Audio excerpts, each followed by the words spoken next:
2016 காங்கிரஸ் கட்சியின் ஆட்சிதான் என்பது உறுதியாகிவிட்டது என தமிழக காங்கிரஸ் தலைவர் இளங்கோவன் தெரிவித்துள்ளார்.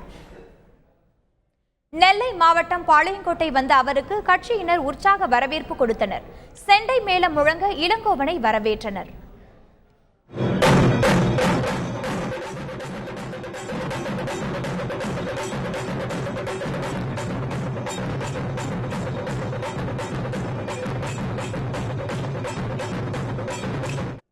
பின்னர் செய்தியாளர்களிடம் பேசிய அவர், இலங்கை அதிபர் பதவியில் இருந்து ராஜபக்சேவை நீக்கி மத்திய அரசு நடவடிக்கை எடுக்க வேண்டும் என்றார். கட்சியினரின் உற்சாகத்தை பார்க்கும்போது 2016 தமிழகத்தில் காங்கிரஸ் ஆட்சிதான் என்பது உறுதியாகிவிட்டது எனவும் கூறினார். காங்கிரஸ் ஒழிந்தது என்று சொல்லக்கூடியவர்கள் கண்டிப்பாக நான் இதை எனக்கு ஏற்பட்ட ஒரு மிகப்பெரிய வேகம் இன்றைக்கு நான் பதவி ஏற்கும் போது நினைத்தேன். கஷ்டமான வேலையாயிற்று காங்கிரஸை தூக்கி நிற்பது என்றது.